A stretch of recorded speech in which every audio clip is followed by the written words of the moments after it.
ठीक है, बोलो। आज हम कक्षा 12वीं में विषय गणित का पहला चैप्टर संबंध और फलन पढ़ेंगे, क्योंकि संबंध हमने 11वीं कक्षा में भी पढ़ चुका है, मतलब पढ़ चुके हैं उसमें। तो संबंध के बारे में थोड़ी सी उसकी परिभाषा बता रहे हैं। संबंध किसे कहते हैं? इधर देखिए, दो आरेख समुच्चयों ए और बी में परिभाषित कोई संबंध सदैव एक राशि बी का एक उप समुच्चय होता है। उप समुच्चय भी हमने 11वीं में पढ़ा है। उप समुच्चय किसे कहते हैं? दो समुच्चय ए और बी में यदि ए के सारे अवयव बी में हो तो हम ए को बी का उप समुच्चय कहते हैं। यहाँ पर ए से बी में परिभाषित कोई संबंध आर एक राशि बी का एक उप समुच्चय होता है, अर्थात इसका मतलब है कि आर के सभी अवयव एक राशि बी में होंगे। एक राशि बी क्या है? एक राशि बी दो समुच्चयों का कार्तीय गुणनफल है। कार्तीय गुणनफल किसको कहते हैं? कार्तीय गुणनफल में कार्तीय गुणनफल उन क्रमिक युग्मों का समुच्चय होता है जिसका पहला अवयव समुच्चय ए का अवयव होता है और दूसरा अवयव समुच्चय बी का अवयव होता है। फॉर एग्जाम्पल, अर्थात आर उप समुच्चय होगा एक राशि बी। ए से बी में परिभाषित संबंध आर है, इसको हम ऐसा लिखते हैं, A related to B for all A B, for all A belongs to A and B belongs to B. या इसी को हम ऐसा भी लिख सकते हैं, A B belongs to R. A B से इस संबंध के द्वारा परिभाषित है। इसका मतलब ये होता है, कोई रमेश घनश्याम का पुत्र है तो रमेश घनश्याम का पुत्र है, इसका मतलब है रमेश और घनश्याम के बीच में पुत्र का संबंध है। इसी को हम उदाहरण के द्वारा भी समझ सकते हैं। For example, A equal to 1 2 B equal to 3 4 कर सकते हैं। एक राशि बी निकाला, एक राशि बी 3 4, ये आएगा 1 3 1 4 2 3 2। यानी एक राशि बी में कुल कितने अवयव हो गए? ये देखिए, एक राशि बी यानी का दो समुच्चयों का कार्तीय गुणनफल क्या होता है? क्रमिक युग्मों का समुच्चय होता है। ये क्रमिक युग्म कहलाता है। इसका पहला अवयव पहले समुच्चय का अवयव होगा, दूसरा अवयव दूसरे समुच्चय का अवयव। ये एक राशि बी के अवयव। अब इसमें कुल कितने अवयव है? नंबर ऑफ एक राशि B, number of A into number of B, यानी 2 इंटू 4। यानी एक राशि बी में कुल कितने अवयव है? 4। ये भी अपन ने पढ़ा है, समुच्चय में पढ़ा है। यदि किसी समुच्चय में दो अवयव है या n अवयव है व्यापक रूप में, तो उस समुच्चय दो समुच्चयों की कुल संख्या होती है 2 की घात है। तो एक राशि बी के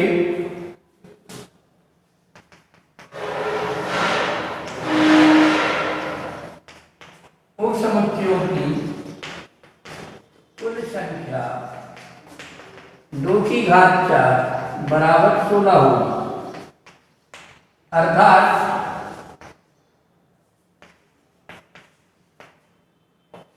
एक राशि बी में कुल 16 संबंध प्राप्त होंगे। अब ये 16 संबंध बना के हम यहाँ पर दिखा नहीं रहे, क्योंकि अपने अपन बना सकते हैं कि इसके कितने उप समुच्चय होंगे। ये भी अपन ने 11वीं में सीखा समुच्चय। जैसे फॉर एग्जाम्पल, समुच्चय ए में 2 अवयव है, 1 और 2, तो 2 अवयव है, यानी इसके उप समुच्चयों की संख्या कितनी होगी? 2 की घात 2 4। 4 में पहला होता है रिक्त समुच्चय, प्रत्येक समुच्चय का उप समुच्चय होता है। स्वयं प्रत्येक समुच्चय स्वयं का एक उप समुच्चय होता है। तो 2 तो ये हो गए, एक अवयव लेके बनाएंगे आप 1 और 2, कुल 4 समुच्चय होंगे। इसी प्रकार एक राशि बी के सभी अवयवों के हम उप समुच्चय बना सकते हैं, यानी इसमें हमें कुल 16 संबंध प्राप्त होंगे। ये है, ये सब अपन ने 11वीं में सीखा है। अब इसमें डोमेन और रेंज अपन पढ़ लेते हैं। डोमेन, प्रांत, हिंदी में प्रांत कहते हैं, अंग्रेजी में डोमेन कहते हैं। तो डी ऑफ आर,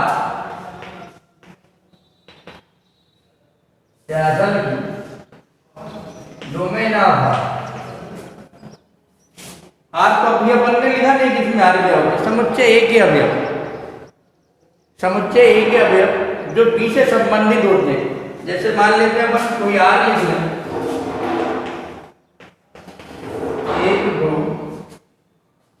1 2 नहीं, 1 3 2 3 2, ये है संबंध। तो इस संबंध का डोमेन क्या होगा?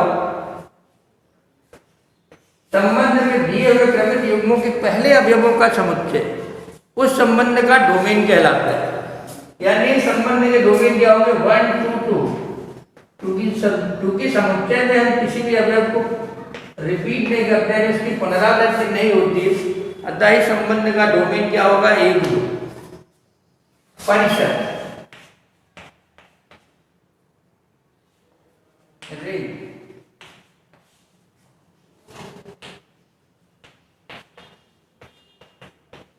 संबंध के क्रमिक युग्मों में दूसरे अवयवों का समुच्चय उस संबंध का परिसर कहलाता है। 3 3 4, तो इसका परिसर क्या हो गया? 3 4। अब ये भी अपन ने 11वीं में बड़ा उसी को रिवाइज कर रहे हैं। प्रतिलोम संबंध, प्रतिलोम संबंध को हम आर इनवर्स के द्वारा व्यक्त करते हैं। यदि आर क्या है? ए बी सच दैट, या A B belongs to R, such that for R A belongs to and B belongs to. तो आर इनवर्स इसमें क्या हो जाता है?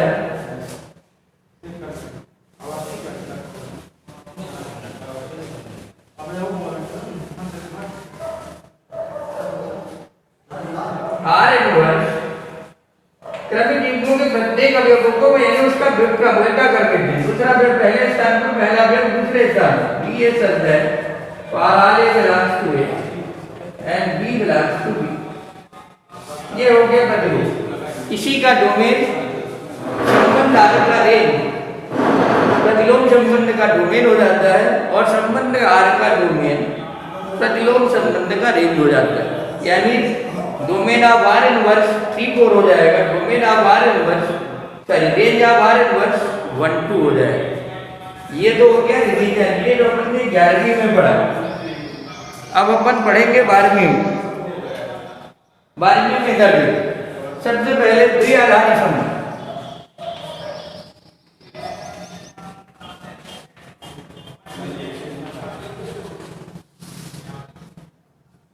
जब कोई संबंध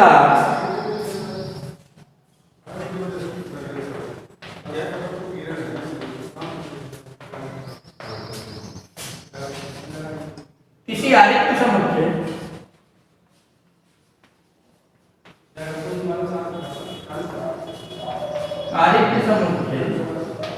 ए से ए पर परिभाषित हो,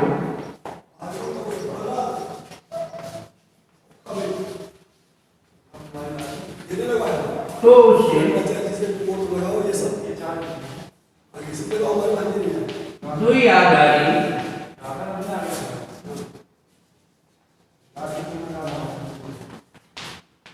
संबंध करें।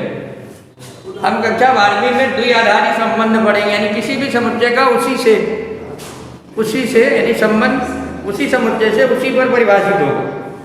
अब इसके प्रकार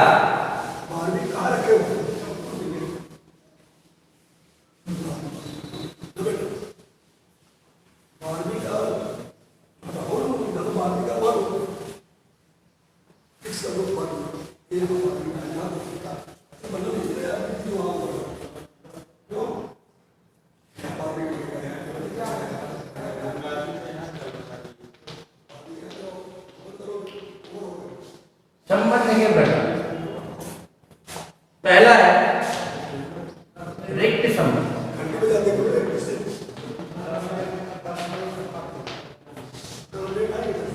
रिक्त संबंध, रिक्त संबंध किसे कहते हैं? समुच्चय ए से ए पर परिभाषित कोई संबंध है, ए से ए पर परिभाषित संबंध रिक्त संबंध होगा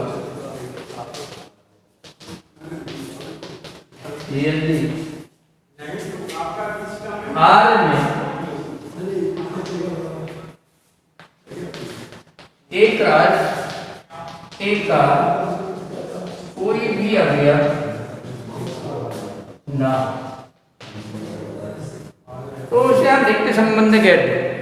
पारिक रिक्त संबंध को फाई के द्वारा व्यक्त करते हैं, यानी फाई विधान रिक्त संबंध को किसके द्वारा व्यक्त करते हैं? फाई के द्वारा, क्योंकि फाई प्रत्येक समुच्चय का उपसमुच्चय होता है, अतः फाई यहाँ पर एक रिक्त संबंध कहलाता है। दूसरा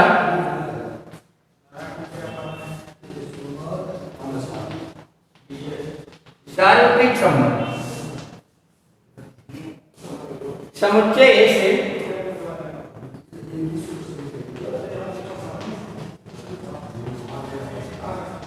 ए पर परिभाषित संबंध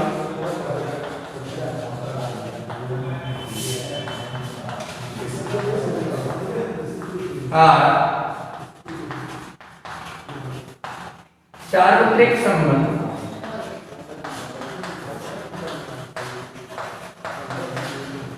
कहलाता है। यदि R में एक राशि के सभी अवयव अर्थात R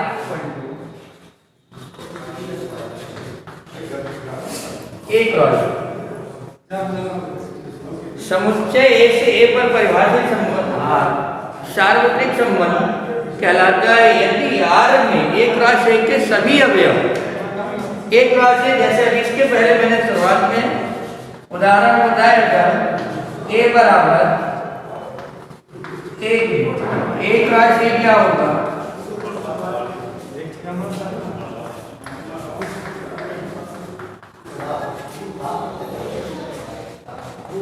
one one one two two one two, और यही आपका R कहना है। एक राशि के कुल कितने अवयव है? 4, और यही 4 सार्वत्रिक, अगर ये चारों अवयव R में है तो यह संबंध एक सार्वत्रिक संबंध कहलाए। तीसरा आता है इसमें तत्समक संबंध।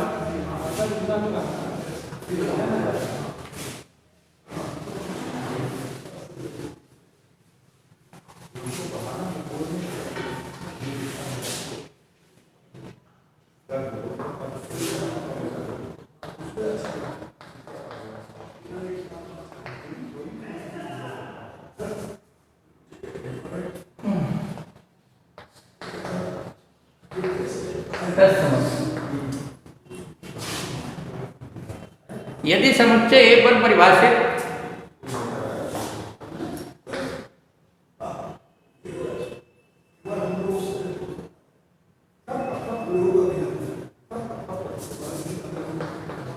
समुच्चय ए पर परिभाषित समूह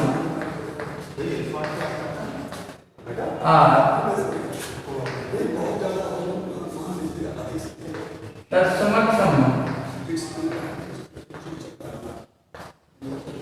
कहलाता है। क्या तत्समक संबंध होगा? यदि R में यदि समुच्चय के प्रत्येक अवयव स्वयं से संबंधित इसे IA के द्वारा व्यक्त करते हैं। इसे IA के द्वारा व्यक्त करते हैं। फॉर एग्जाम्पल, यदि A बराबर 1 2 3 है, R1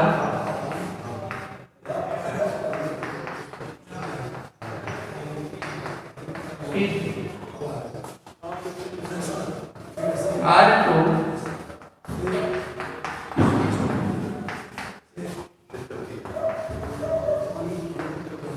1,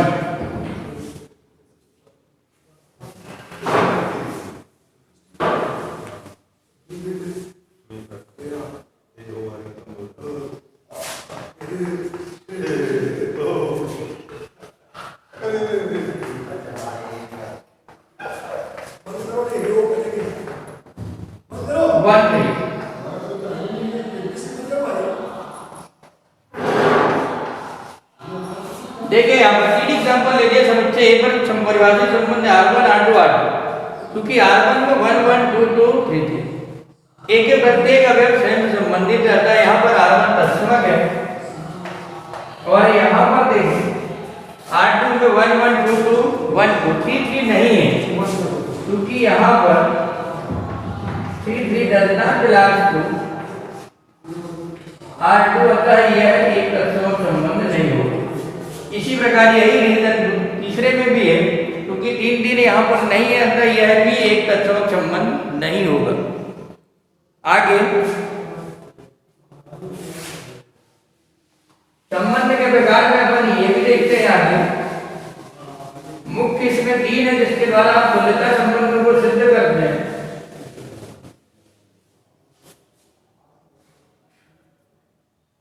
पहला है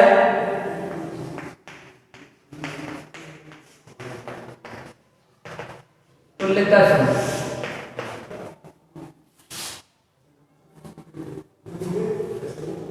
तुल्यता संबंध में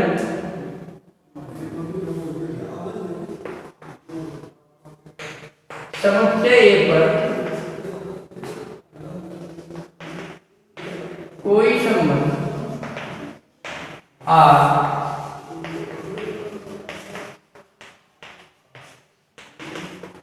एक तुल्यता संबंध यदि पहला R स्वतुल्य।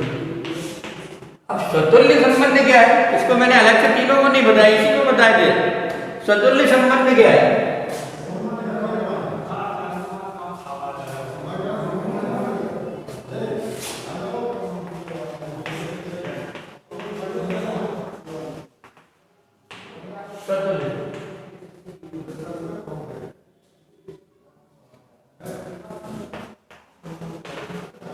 संबंध स्वतुल्य होगा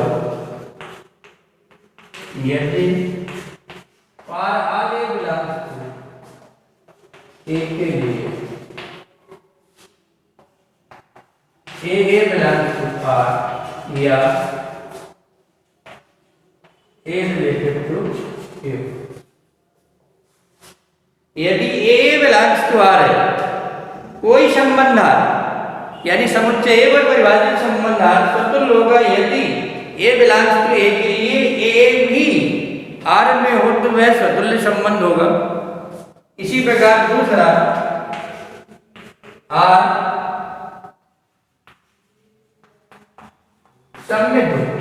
अब सम्मित संबंध क्या है?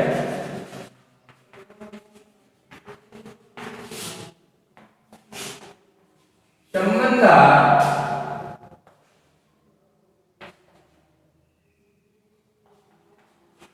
यहां भी जोड़ना है, समुच्चय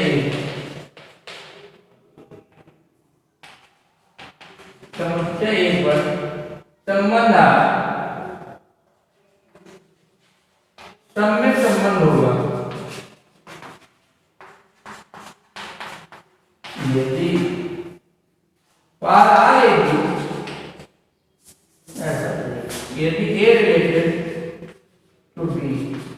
implies B related to A. और आगे B belongs to A. इसी को हम ऐसा लिख सकते हैं बच्चों, यदि A B belongs to R तो BA भी R का अवयव होना चाहिए।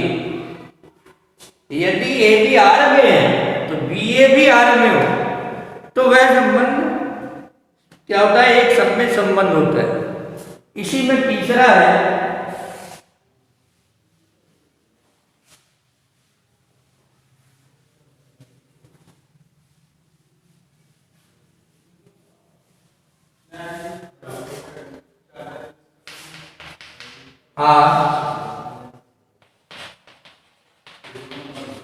संक्रामक।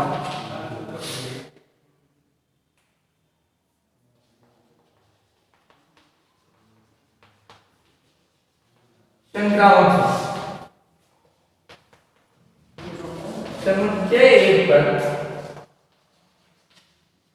संबंधात संक्रामक होगा यदि A B belongs to R तथा B C belongs to R, तो A C belongs to R होना चाहिए, जहां पर आगे B C belongs to A। या यदि A related to B तथा B related to C implies A related to C। ये दोनों एक ही है। A B R का A B अवयव है R का, इसका मतलब है A B से संबंध R के द्वारा जुड़ा हुआ है, B C अवयव है R का, यानी B संबंध R से C से जुड़ा है। अगर ऐसा है तो A संबंध R से C से जुड़ा होना चाहिए, तो हम कहेंगे संबंध R एक संक्रामक संबंध है।